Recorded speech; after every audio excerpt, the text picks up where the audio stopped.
Halo semua, perkenalkan kami dari kelompok 5, ingin menjelaskan pengenalan teknik telekomunikasi, sesuai dari ajaran yang kami dapat. Dimohon perhatiannya di saat kami menjelaskan ya kawan-kawan.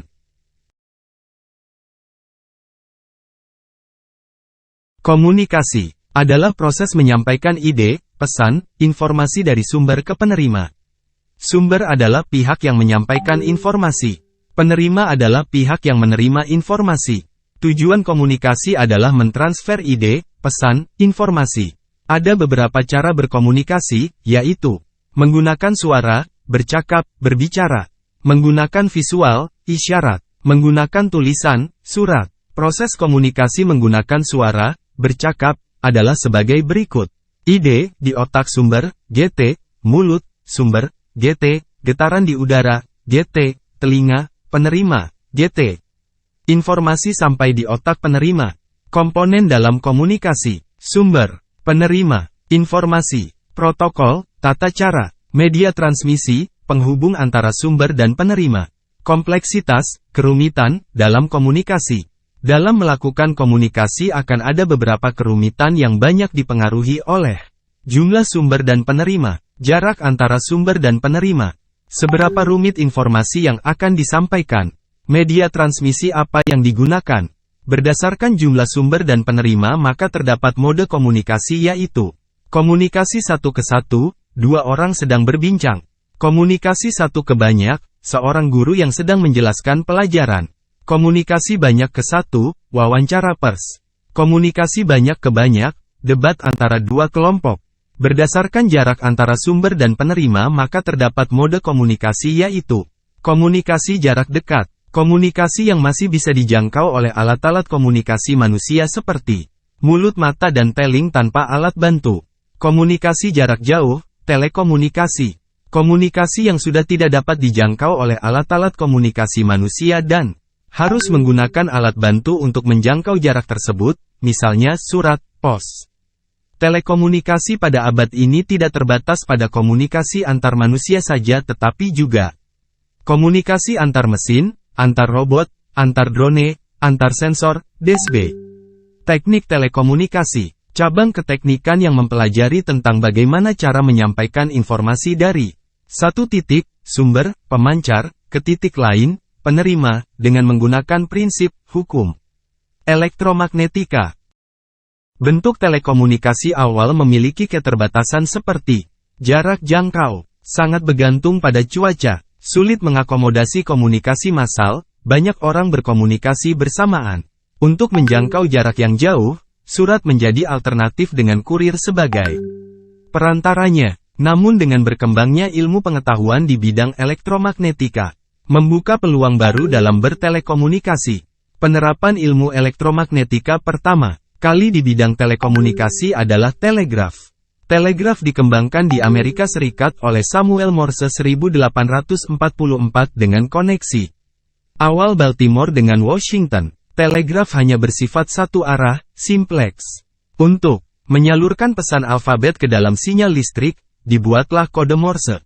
Karena masih menggunakan kabel dan baterai, jarak jangkau telegraf Morse hanya sekitar 2 mil, 3,2 km, saja. Untuk mengantisipasi hal tersebut digunakanlah sistem relay. Tidak berhenti di situ, perkembangan di bidang telekomunikasi berlanjut dengan dicipataknya telepon oleh Alexander Graham Bell. Telepon dapat mengirimkan suara melalui transmisi elektromagnetik, dengan cara menginduksikan getaran suara manusia ke dalam getaran arus listrik. Secara garis besar Ampere, Gauss, dan Faraday meletakkan landasan fisis dari elektromagnetika melalui hukum-hukum yang dirumuskan masing-masing. Maxwell menyatukan hukum-hukum tersebut, dan menggunakannya untuk memprediksi rambatan gelombang elektromagnetik. Heinrich Hertz memverifikasi dugaan Maxwell tersebut dengan percobaan induksi elektromagnetiknya. Marconi mempelopori aplikasi di lapangan dengan transmisi sinyal telegraf. Perang Dunia I meletus, teknologi radar berkembang. Perang Dunia II meletus, teknologi radar makin canggih. 1960-an bidang elektronika berkembang serta eksplorasi angkasa mulailah era satelit.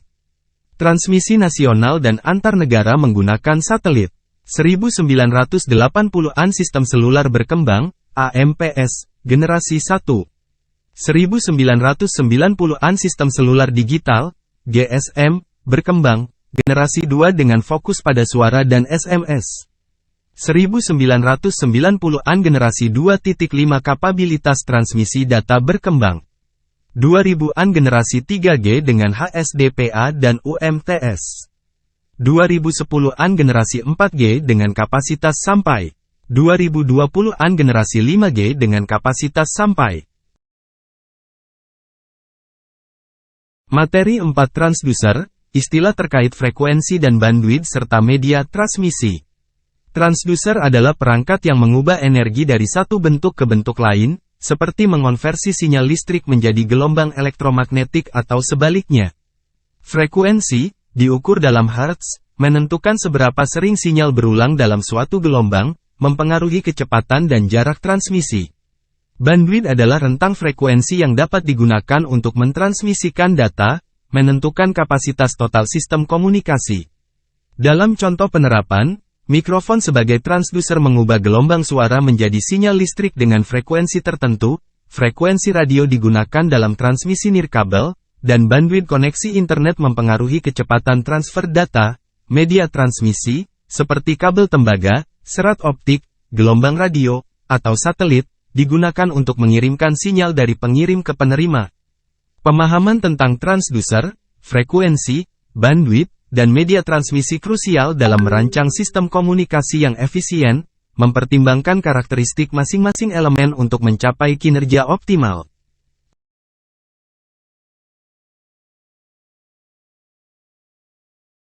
Materi 5 dan 6 penomoran, jaringan switching, dan jar lokat. Pengantar jaringan telekomunikasi, signal link. Proses pensinyalan dapat dilakukan melalui kanal yang berbeda dengan kanal untuk suara, outband signal link. Atau menggunakan kanal yang sama, in-band signal link. Jika menggunakan kabel yang sama, in-band signal link berarti signal link dan suara dilakukan pada frekuensi 300 sampai 3400 Hz. Jika menggunakan kabel yang sama, outband signal link berarti kanal suara menggunakan frekuensi 300 sampai 3400 Hz, dan kanal signal link menggunakan frekuensi di luar itu. Jika menggunakan kabel berbeda, maka sudah pasti outband signal link. Gambar di atas menunjukkan outband signal link dengan jalur fisik berbeda. Sentral telepon. Sumber panggilan disebut call origin. Tujuan panggilan disebut call destination. Agar tidak salah menyambungkan, maka perlu dibuat pengalamatan, addressing. Pengalamatan termudah untuk telepon adalah dengan angka 0, 1, 2, 3, 4, 5, 6, 7, 8, 9. Contoh, jika terdapat 100 pelanggan maka setiap telepon kita bisa beri nomor identitas 100, 101, 102, 199. Panjang nomor disesuaikan dengan jumlah telepon yang akan dihubungkan. Berapa panjang nomor minimal jika jumlah pelanggan ada 1250 telepon? Dengan pengalamatan, numbering, ini, maka sentral dapat dengan cepat menyambungkan percakapan. Contoh penomoran tandem exchange. Seperti yang terlihat pada gambar di slide sebelumnya, pelanggan dengan nomor telepon 250.107 berarti bahwa ia berada di tol exchange 1, di local exchange 50 dan telepon indeks ke 107. Pelanggan origin dari nomor 250.107 ingin menghubungi pelanggan 251.107 akan mengalami 3 tahap switching, pelanggan 107 ke tandem exchange 2, switching di local exchange 50, local exchange 50 ke local exchange 51, switching di tandem exchange 2, tandem exchange 2 ke pelanggan 107 pada local exchange 51, switching di local exchange 51. Tandem exchange melayani wilayah yang cukup luas dalam suatu kota, daerah.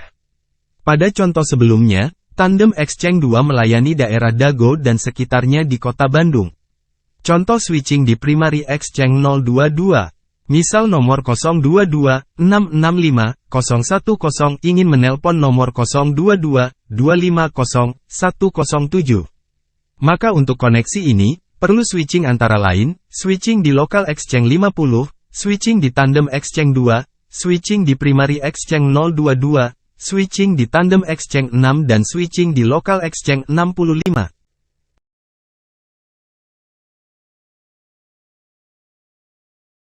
PBX. Jika kita memiliki suatu hotel dengan banyak kamar dengan masing-masing fasilitas telepon di setiap kamar, atau kantor dengan banyak ruangan dan unit kerja dan banyak telepon di sana, adalah efisien untuk memiliki local exchange sendiri. Local exchange yang bersifat privat ini disebut PBX, Private Brand Exchange. Untuk koneksi antar kamar di hotel, cukup dihubungkan dengan PBX ini, biasanya tanpa biaya. Untuk koneksi dari kamar hotel ke dunia luar, maka PBX harus terhubung dengan PSTN. Beberapa prinsip dasar. Pada slide sebelumnya, telah dibahas tentang jaringan telepon secara sekilas. Secara umum, terdapat dua macam jaringan dalam telekomunikasi, jaringan akses, access network, dan jaringan inti, core network. Pada telepon, jaringan akses adalah jaringan dari telepon ke sentral. Jaringan inti adalah jaringan yang menghubungkan sentral dengan sentral. Jaringan inti disebut juga sebagai jaringan telekomunikasi. Jaringan akses menggunakan radio, jaringan lokal akses radio sama dengan JARLOKAR, misal pada jaringan HP. Jaringan akses menggunakan kabel tembaga, jaringan lokal akses tembaga sama dengan JARLOKAT, misal pada telepon konvensional. Tentang JARLOKAT. JARLOKAT adalah sistem pengkabelan dari terminal ke node dengan menggunakan kabel tembaga. JARLOKAT sangat populer untuk layanan telepon dan telegraf. Secara perkembangan, JARLOKAT sudah dimulai sejak transmisi awal dari telegraf Morse tahun 1844 dan berkembang pesat pada masa telepon. JARLOKAT dikembangkan terutama oleh Bell Lab dan Ed Am. Pakem pembuatan JARLOKAT, rumah kabel, distribution point, kabel bawah tanah, kabel atas tanah, DEL, mencapai puncak tahun 1980-an. Tahun 2010-an, JARLOKAT diperbarui menjadi jaringan akses fiber, JARLOKAF, antara lain dengan aplikasi Triple Play, telepon, TV, internet, yang memberikan bandwidth yang lebih besar. JARLOKAT sendiri saat ini sudah obsolet. Jaringan dari sentral ke rumah kabel, RK, disebut jaringan primer. Jaringan dari RK ke telepon di rumah, kantor disebut jaringan sekunder. Jaringan primer biasanya menggunakan kabel bawah tanah, faktor kerapihan, estetik kota. Jaringan sekunder biasanya berupa kabel distribusi di atas tanah, dengan bantuan tiang, karena sulit jika harus menjangkau tiap rumah melalui kabel bawah tanah.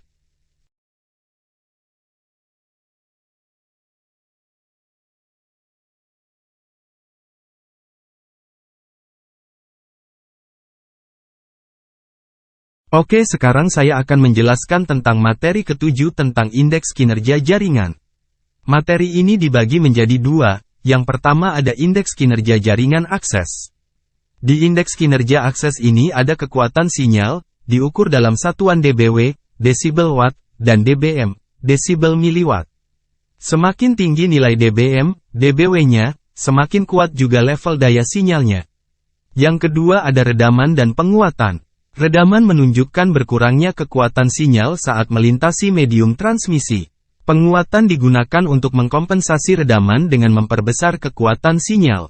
Dihitung dalam satuan dB. Jika komponen di serial, redaman, gain ditambahkan. Yang ketiga ada SNR atau Signal to Noise Ratio. Perbandingan antara daya sinyal terhadap daya noise. Semakin besar nilai SNR, dalam dB, semakin bagus kualitas sinyalnya. Sekarang saya akan membahas tentang indeks kinerja jaringan inti. Yang pertama ada GOS, Grade of Service. Persentase panggilan yang ditolak karena jaringan sibuk. Semakin besar nilainya, semakin buruk kualitas layanan jaringan. Yang kedua ada COS, Quality of Service. Ukuran kualitas layanan data, bisa diartikan paket loss atau probabilitas panggilan baru ditolak. Semakin besar, semakin buruk kualitas jaringan. Yang ketiga ada delay dan jitter. Delay, waktu tempuh data dari pengirim ke penerima. Jitter, variasi delay antar paket data. Semakin kecil nilainya, semakin baik. Yang keempat ada throughput, kecepatan transfer data aktual di jaringan. Beda dengan kapasitas maksimal jaringan. Oke, sekarang saya akan menjelaskan materi ke-8 tentang digitalisasi sinyal. Pertama kita akan membahas ADC, Analog to Digital Converter. Proses mengubah sinyal analog menjadi data digital. Terdiri dari 3 tahapan, sampling, kuantisasi, encoding. Yang kedua ada bilangan biner. Bilangan yang hanya terdiri dari 2 simbol, 0 dan 1. Dapat dikonversi ke bilangan desimal dan sebaliknya. Setiap bit merepresentasikan 2 kemungkinan nilai. Yang ketiga ada sampling. Proses mensampel sinyal analog dalam interval waktu tertentu. Frekuensi sampling, banyaknya sampel per detik. Harus memenuhi teorema Nyquist untuk rekonstruksi sinyal yang sempurna. Yang keempat ada encoding. Representasi bilangan digital dari kuantisasi ke dalam kode biner. Jumlah bit encoder menentukan jumlah level kuantisasi. Dan yang terakhir ada kuantisasi. Pemetaan nilai-nilai analog ke bilangan digital tertentu. Menimbulkan error kuantisasi, dapat dikurangi dengan bit encoder lebih banyak.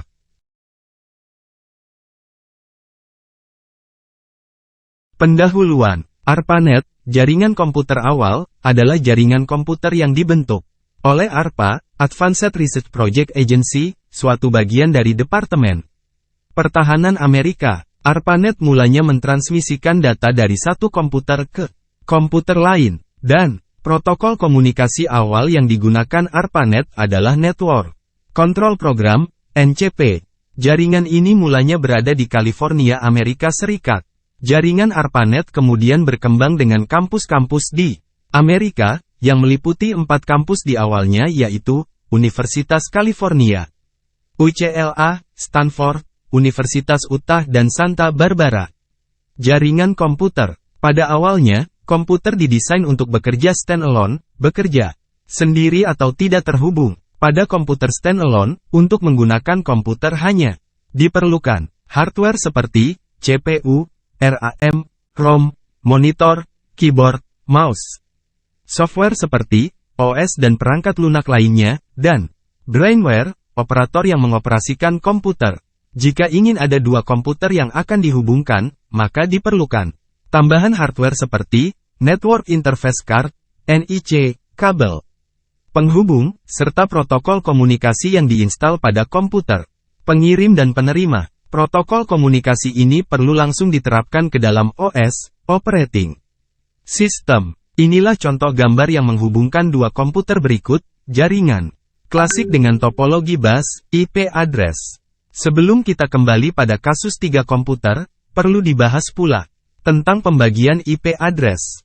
Maka IP address dibagi ke dalam kelas A, kelas B dan kelas C, kelas D, dan kelas E. Kelas D dan E adalah IP untuk keperluan khusus.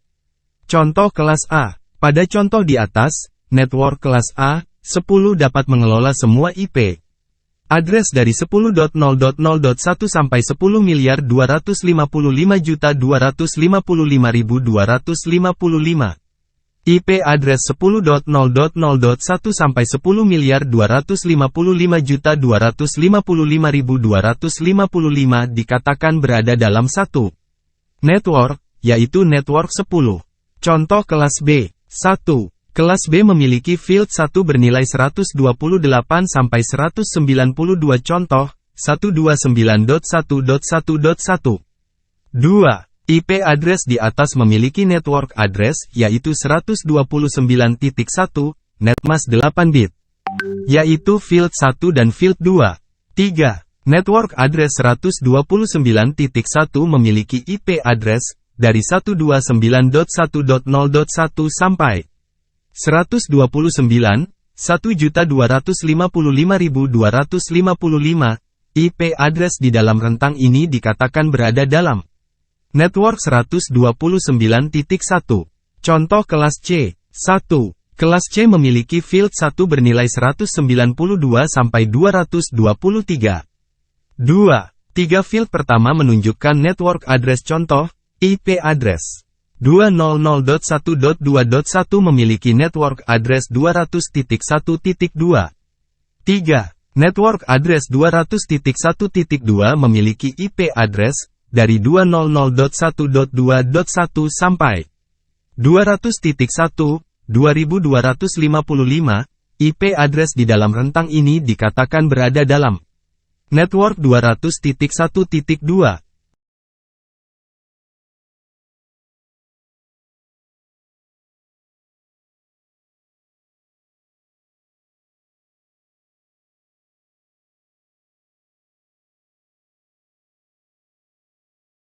Materi 11 Modulasi analog. Bagaimana menumpangkan sinyal informasi ke sinyal karier? Terdapat 3 cara umum pada modulasi analog untuk melakukan penumpang: modulasi amplitudo, modulasi frekuensi, modulasi fasa. Jika sinyal informasi yang akan ditransmisikan adalah sinyal analog, misal sinyal suara, maka modulasi tersebut disebut modulasi analog. Jika sinyal informasinya adalah sinyal digital, keluaran dari ADC, maka modulasi tersebut disebut modulasi digital. Modulasi AM dilakukan dengan cara mengalihkan sinyal informasi, M, T, dengan sinyal karier C, T, untuk memperoleh sinyal hasil modulasi X, T, sama dengan M, T, C, T. Modulasi FM dilakukan dengan cara mengubah frekuensi dari sinyal karier C, T, dengan M, T. Pengubahan frekuensi karier ini dilakukan dengan menggeser frekuensi karier FEC bertambah atau berkurang sesuai dengan amplitudo dari sinyal informasi M, T. Jika sinyal C, T, adalah sinyal karier, frekuensi FEC dan amplitudo A, M, T, adalah sinyal informasi, maka sinyal karier termodulasi X, T.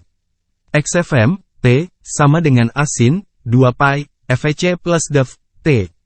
Perbandingan modulasi AM dan FM. Modulasi AM sinyal informasi mengubah amplitudo karier. Modulasi FM sinyal informasi mengubah frekuensi karier. Bandwidth AM sama dengan 2 tanda kali FM. Bandwidth FM sama dengan 2 tanda kali FM plus DFM. Bandwidth sinyal FM lebih lebar daripada bandwidth sinyal AM yang berarti bahwa modulasi FM lebih boros bandwidth dibanding AM. Modulasi fasa, Phase modulation sama dengan PM, adalah proses penumpangan sinyal informasi pada fasa dari sinyal karier.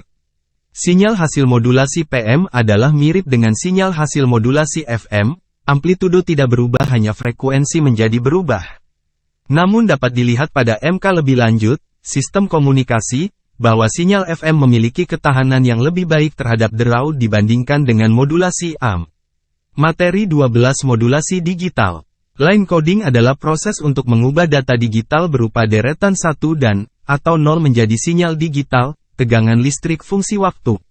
Sinyal digital adalah tegangan listrik sebagai fungsi waktu dengan amplitudo pada nilai-nilai tertentu yang merepresentasikan bit 1 atau 0.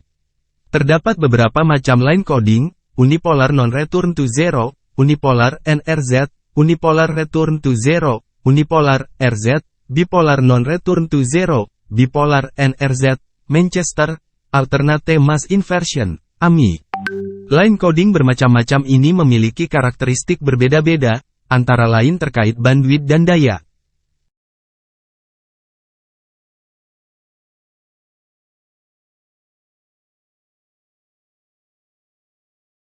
Terdapat beberapa modulasi digital yang penting antara lain, yaitu, amplitude shift keying, ASK, frekuensi shift keying, FSK, phase shift keying, PSK.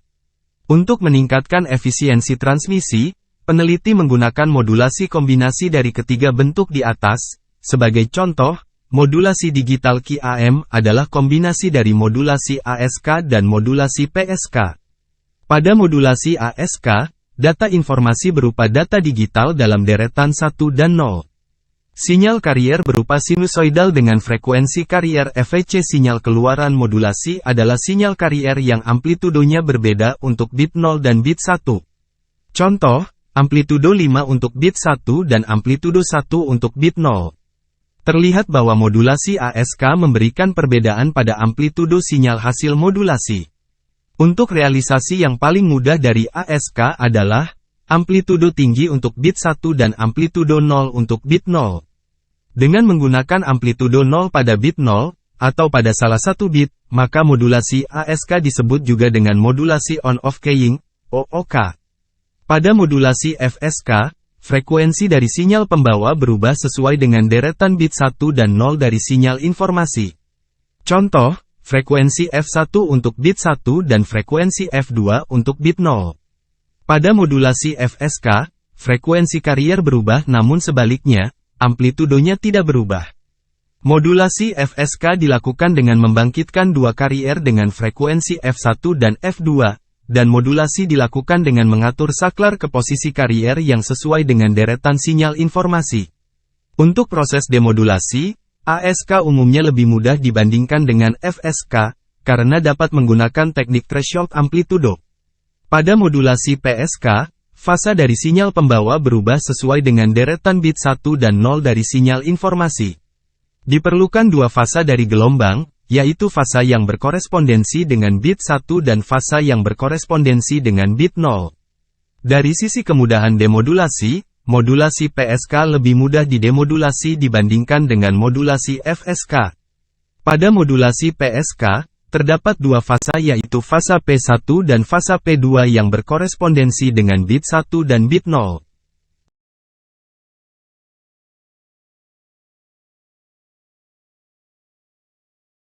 Di sini saya akan menjelaskan dua materi tentang pengantar ke sistem komunikasi serat optik dan pengantar sistem komunikasi terestrial, sistem komunikasi satelit dan sistem komunikasi bergerak. Pertama saya akan menjelaskan terlebih dahulu materi tentang pengantar ke sistem komunikasi serat optik. 1. Pendahuluan. Ilmu dasar dari transmisi serat optik adalah ilmu fisika optik khususnya pembiasan atau dispersi.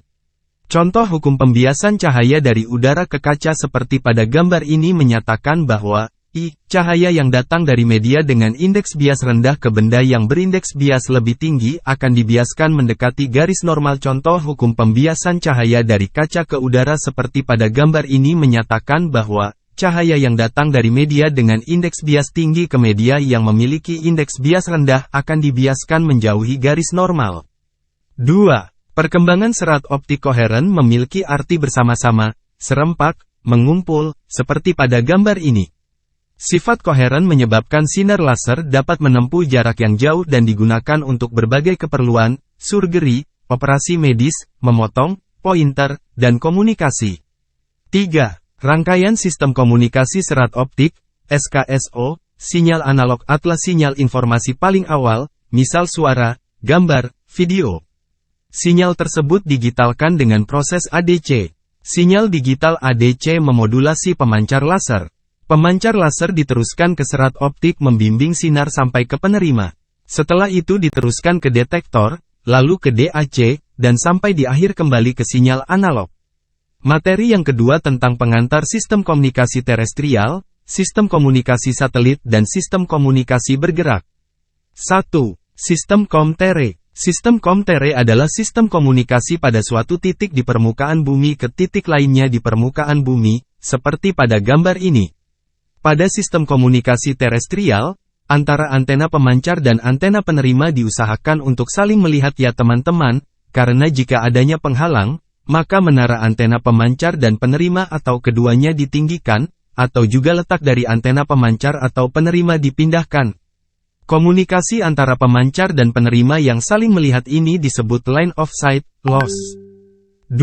Siskomsat. Sistem komunikasi satelit adalah sistem komunikasi dari suatu titik di bumi ke titik lainnya di bumi dengan relay berupa satelit, seperti pada gambar ini.